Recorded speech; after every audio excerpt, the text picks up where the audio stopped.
ఖచ్చితంగా నేనైతే సపోర్ట్ చేస్తాను, పర్సనల్గాను సపోర్ట్ చేస్తా. ప్రభుత్వం నుంచి నీకేం అవకాశం ఉన్నా కూడా చేయిస్తాను.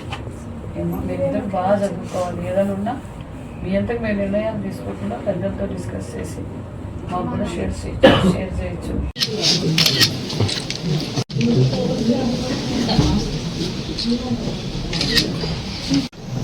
వరికి మేజర్ పంచాయతీలో మరి అనారోగ్యంతో గోపాల్ అనే వ్యక్తి చనిపోవడం నిజంగా చాలా బాధాకరము. అనారోగ్యంతో బాధపడుతూ చనిపోయారు. వారికి గతంలోనే ఏదైతే గోపాల్ గారి భార్య అనారోగ్యంతో 8 సంవత్సరాల కిందటే మరణించారు. మరి వారిద్దరు దంపతులకు 2 ఆడబిడ్డలు ఉన్నారు.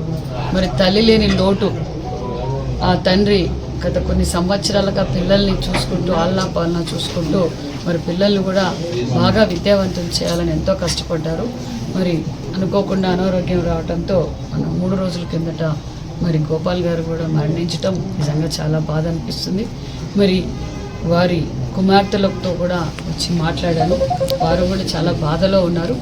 మరి నేను తెలియజేసే మెరిట్ స్టూడెంట్ ఖచ్చితంగా ఆ అమ్మాయికి ఎలాంటి ఫీజులు లేకుండా మరి డాక్టర్కు కావలసిన కోచింగ్ కావచ్చు, నీట్ కావచ్చు, మిగతా కోచింగ్లు కూడా నేను దగ్గరుండి ఆ అమ్మాయికి దశ నిర్దేశించి ఇస్తానని చెప్పడం కూడా నిజంగా ఆయనకు కూడా అభినందనలు తెలియజేస్తూ మరి రెండో అమ్మాయి కూడా ఎంతో మెరిట్ స్టూడెంట్ అని చెప్పడం, వారిద్దరికీ నా వంతుగా ఎల్లవేళలా నేను సపోర్ట్గా ఉంటాననే విషయం కూడా తెలియజేస్తూ ఈరోజు మరి రేపటి రోజున దినం ఖర్చులకు గాను నా వంతుగా కూడా 25,000 రూపాయలు అందజేస్తూ మరి కార్యకర్తలు మరి ఎంప్లాయీస్ అసోసియేషన్